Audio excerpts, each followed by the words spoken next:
السلام علیکم ورحمۃ اللہ۔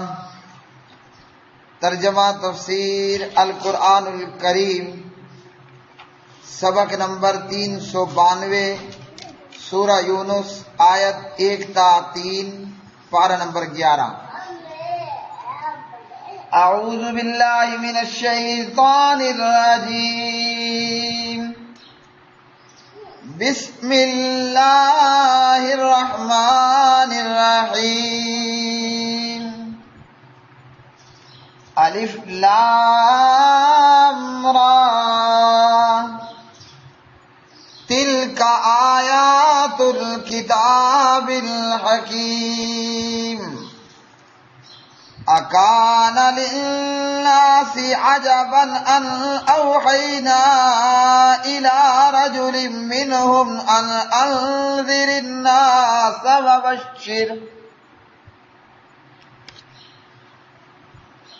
وبشر الذين آمنوا ان لهم قدم صدق عند ربهم۔ قال الكافرون ان هذا لساحر مبين۔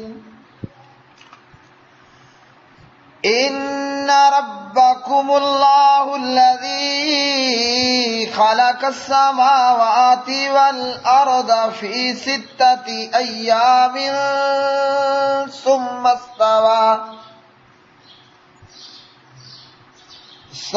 استوى على العرش يدبر الأمر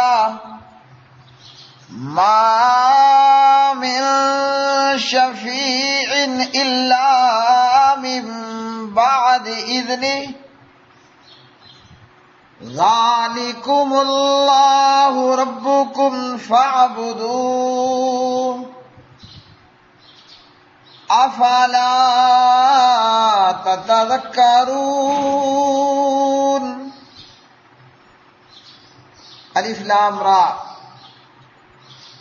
یہ کمال حکمت والی کتاب کی آیات ہیں۔ کیا لوگوں کے لیے ایک عجیب بات ہو گئی کہ ہم نے ان میں سے ایک آدمی کی طرف وحی بھیجی کہ لوگوں کو ڈرا، اور جو لوگ ایمان لائے انہیں بشارت دیجئے کہ ان کے لیے ان کے رب کے ہاں سچا مرتبہ ہے۔ کافروں نے کہا بے شک یہ تو کھلا جادوگر ہے، بے شک تمہارا رب اللہ تعالی ہی ہے جس نے آسمانوں اور زمین کو 6 دنوں میں پیدا کیا، پھر وہ عرش پر بلند ہوا، ہر کام کی تدبیر کرتا ہے، کوئی سفارش کرنے والا نہیں مگر اس کی اجازت کے بعد۔ وہی اللہ تعالی تمہارا رب ہے، سو اس کی عبادت کرو، تو کیا تم نصیحت حاصل نہیں کرتے؟ الف لام را، تلکا یہ آیتیں ہیں، الکتاب کتاب، الحکیم حکیم کی۔ اکانا کیا ہے، للناس لوگوں کے لیے، عجباً تعجب، ان یہ کہ اوحینا ہم نے وحی کی، الی رجل ایک ایسے آدمی کی طرف، منہم جو انہی میں سے ہے، ان یہ کہ انذر آپ ڈرائیں، الناسا لوگوں کو، وبشر اور خوشخبری دیں، الذین ان لوگوں کو جو آمنوا ایمان لائے، انا کہ بے شک لہم ان کے لیے، قدم صدق سچا مرتبہ ہے، عند ربہم ان کے رب کے پاس۔ قالا کہا الکافرون کافروں نے، انا بلا شبہ، ہذا یہ یعنی یہ شخص، لساحر یقیناً جادوگر ہے، مبین ظاہر، ان بے شک ربکم تمہارا رب، اللہ تعالیٰ ہے، الذی وہ جس نے خالق کا پیدا کیا، السماوات آسمانوں کو، والارض اور زمین کو، فی ستۃ ایام 6 دنوں میں، ثم پھر استوا وہ مستوی ہو گیا، علی العرش عرش پر، یدبر وہ تدبیر کرتا ہے، الامر کام کی، نہیں نہیں ہے، من شفیع کوئی سفارشی، الا مگر من بعد اذن اس کی اجازت کے بعد۔ ذالکم یہی ہے، اللہ تعالی، ربکم تمہارا رب، فاعبدوا سو تم عبادت کرو اسی کی، افلا کیا پھر نہیں، تذکرون تم نصیحت حاصل کرتے۔ پیارے بھائیوں اور میری بہنوں، آج کا سبق قرآن مجید فرقان حمید کی یہ آیات بینات،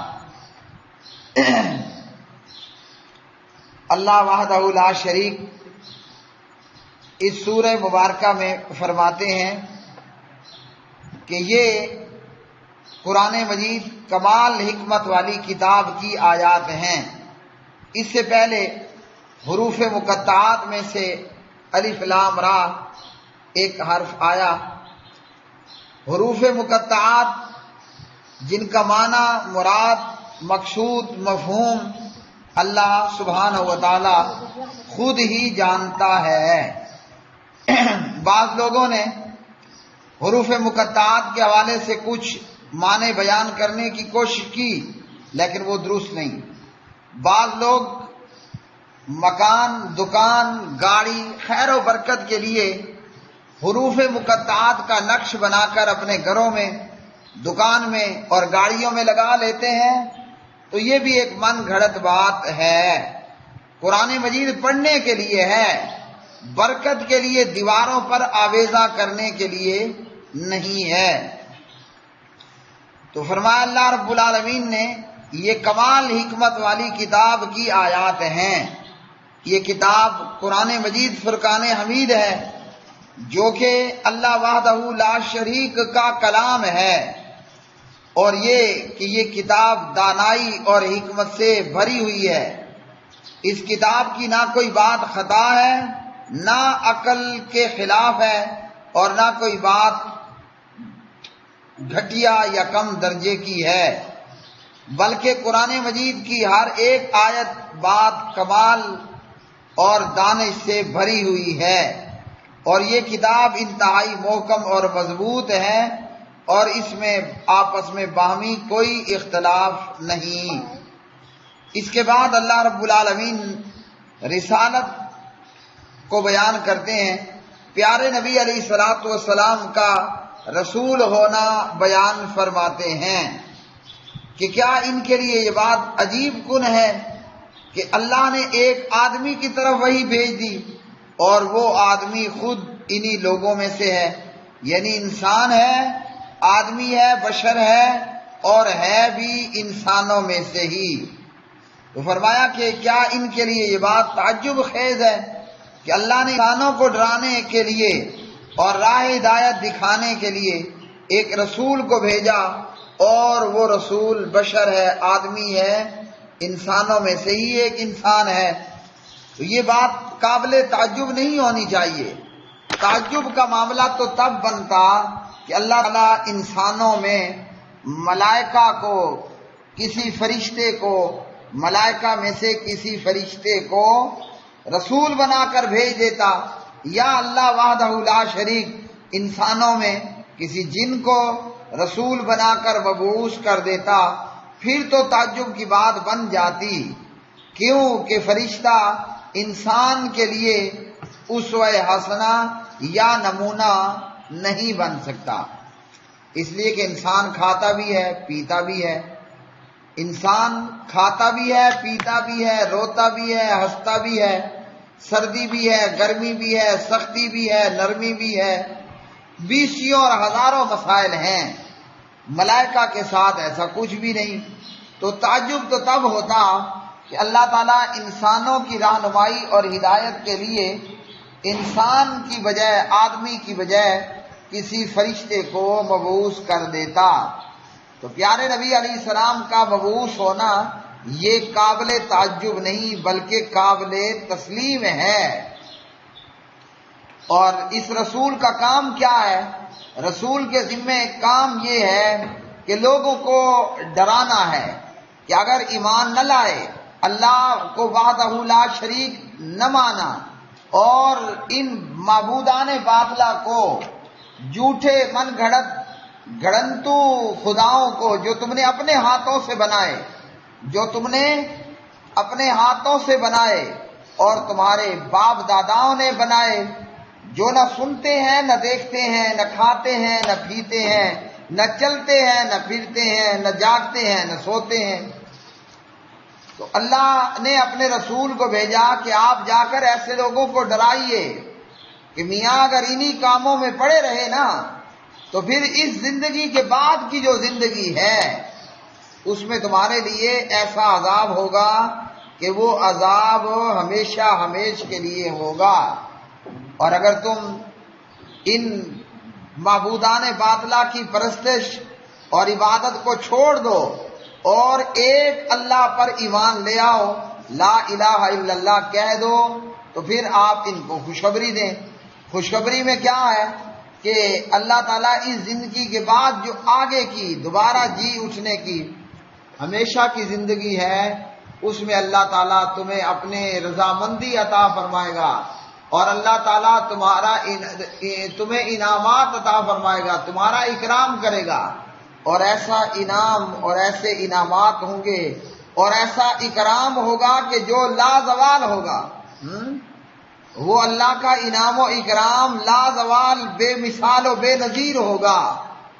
اللہ تعالیٰ تمہیں جنتیں عطا فرمائے گا، جنتوں کی خوشخبری ہے۔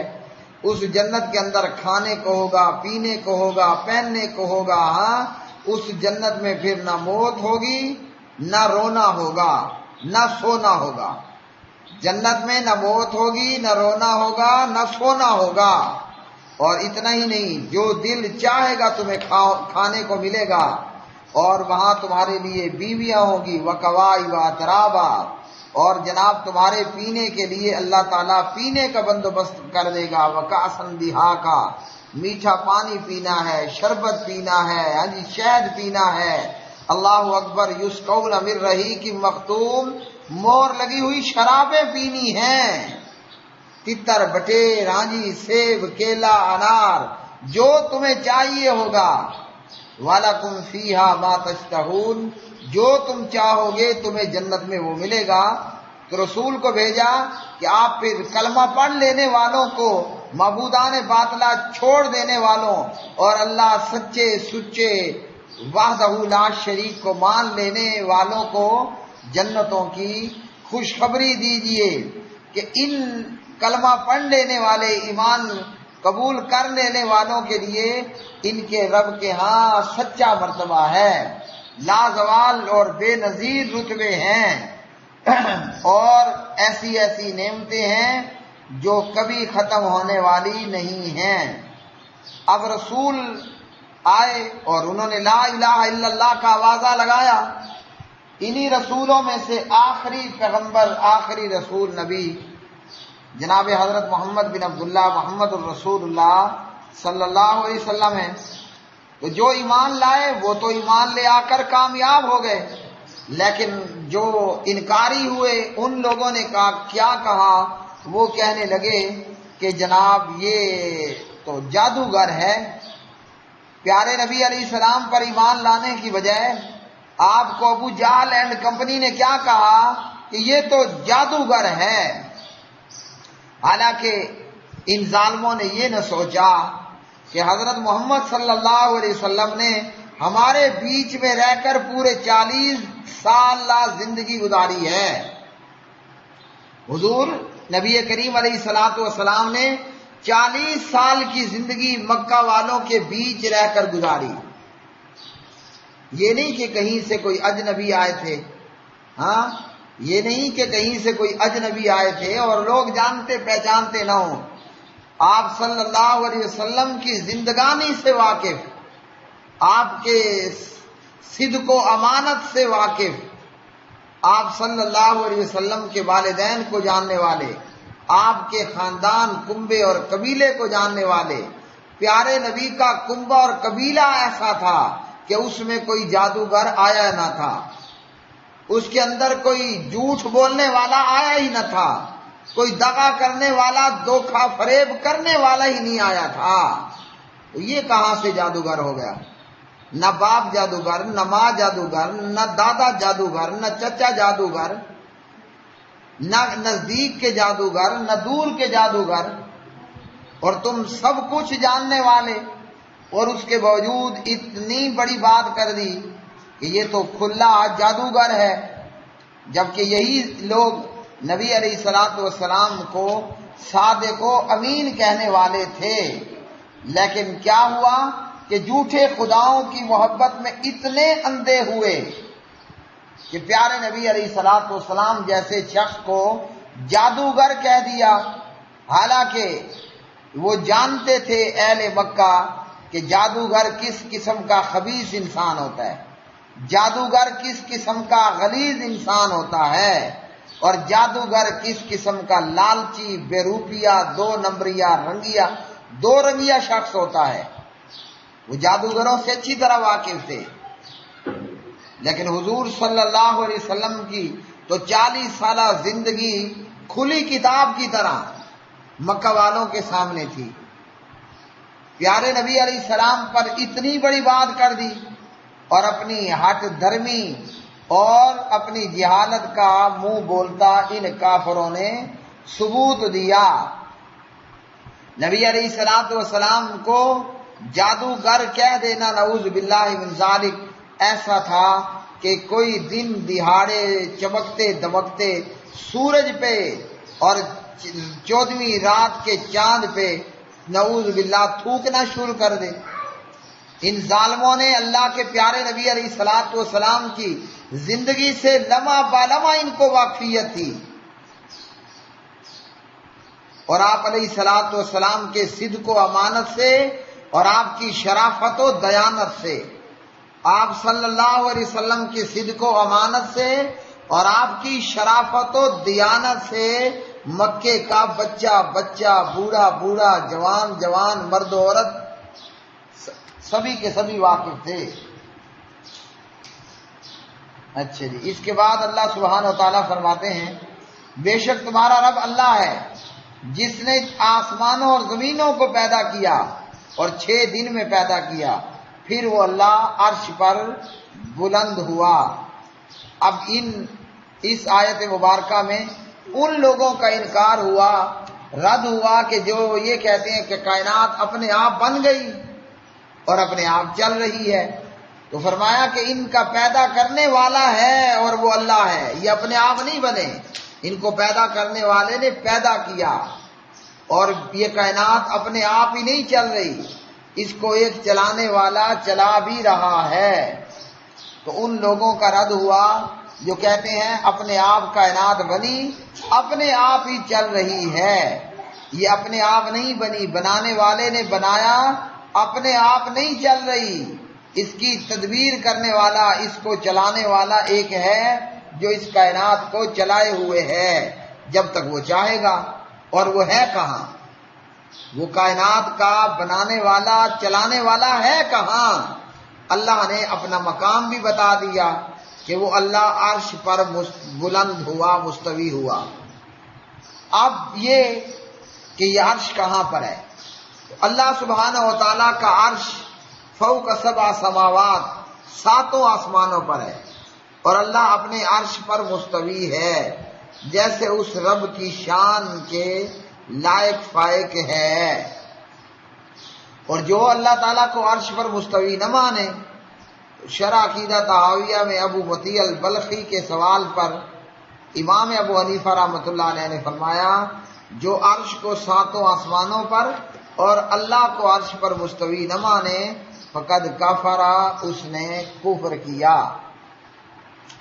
تو وہ اللہ اتنی بلندیوں پر موجود ہے اور کائنات کا بنانے والا ہے اور کائنات کو چلانے والا ہے، اور ان آسمانوں زمین کو اللہ نے 6 دن میں پیدا کیا۔ اب یہ 6 دن کیا ہمارے 6 دنوں کے برابر ہیں؟ یا وہ کہ جو اللہ کے ہاں ہیں، کہ جیسے اللہ سبحانہ و تعالیٰ نے فرمایا وَإِنَّ يَوْمًا عِندَ رَبِّكَ كَأَلْفِ سَنَةٍ مِّمَّا تَعُدُّونَ، اور بے شک ایک دن تیرے رب کے ہاں 1000 سال کے برابر ہے اس گنتی سے جو تم شمار کرتے ہو، یا یہ کہ وہ 6 دن ہمارے 6 دنوں کے برابر مدت میں تھا۔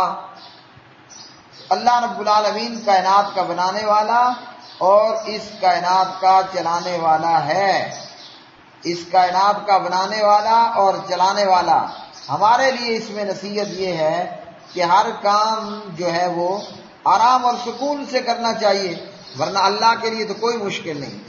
وہ اگر اتنا کہہ دیتا کہ کن ہو جا فیکون، تو فوراً وہ ہو بھی جاتا، لیکن اللہ رب العالمین نے ان آسمان و زمین کو 6 دن کے اندر پیدا فرمایا۔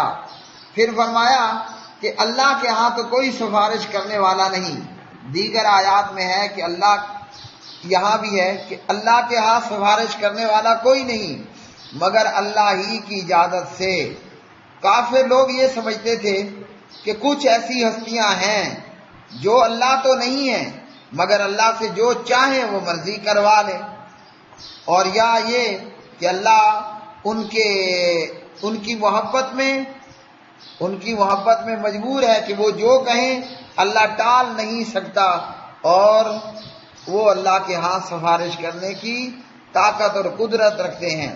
تو فرمایا کوئی سفارش کرنے والا نہیں، ہاں اس سوائے اس کے کہ اللہ خود جس کو اجازت دے، اور وہ اجازت بھی انہی متعلق ہوگی یا وہ ان کے متعلق سفارش کر پائیں گے کہ جن کی سفارش کرنا اللہ وحدہ لا شریک کو منظور و مطلوب و مقصود ہوگا، ورنہ نہیں۔ اور اسی طرح کلمہ پڑھنے والوں کا بھی یہی ہے کہ فلاں سفارش کرے گا، فلاں سفارش کرے گا، تو اللہ کی اجازت کے بغیر تو سفارش کوئی نہیں، اور سفارش اسی کی ہوگی جو اللہ سبحانہ و تعالیٰ کو مطلوب و مقصود ہوگا، جس کے متعلق اللہ کی جو ہے وہ مرضی نہ ہوئی تو نہ اس کی سفارش ہوگی نہ سفارش قبول ہوگی۔ کوئی کر بھی لے گا تو سفارش قبول نہیں کی جائے گی۔ ابراہیم علیہ السلام جیسے جلیل القدر پیغمبر اپنے باپ آزر کے لیے سفارش کریں گے، لیکن اللہ تعالیٰ ان کی سفارش کو آزر کی حق میں کوئی قبول نہیں کرے گا۔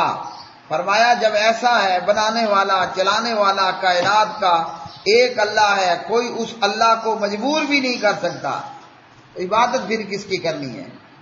عبادت بھی اسی ایک اللہ وحدہ لا شریک ہی کرنی ہے۔ عبادت کا معنی ہے پوجا کرنا، اللہ کی بندگی کرتے ہوئے زندگی گزار دینا، اور حاجت روائی اور مشکل کشائی کے لیے اللہ وحدہ لا شریک کو پکارنا۔ اور عبادت کی جتنی قسمیں ہیں وہ فقط وحدہ لا شریک اللہ سبحانہ و تعالیٰ کے لیے ہیں۔ کسی نے کسی بھی قسم میں اللہ کے ساتھ کسی اللہ کے غیر کو شامل کیا وہ مشرک ٹھہرے گا، اور مشرک ہو کر مرنے والا ہمیشہ کے لیے جہنمی ٹھہرے گا۔ فرمایا اللہ رب العالمین نے کیا تم نصیحت حاصل نہیں کرتے ہو؟ تو یہاں اللہ وحدہ لا شریک نے نصیحت حاصل کرنے کا کہا کہ اللہ کی ذات کو سمجھنا ہے۔ آسمان و زمین کو دیکھو، کائنات کا چلنا دیکھ لو، تھوڑی سی جستجو کر لو، تمہیں اللہ وحدہ لا شریک کو سمجھنے میں اور اس کی عبادت پھر کرنے میں کوئی مشکل کوئی دشواری نہیں ہوگی۔ وآخر دعوانا ان الحمد للہ رب العالمین۔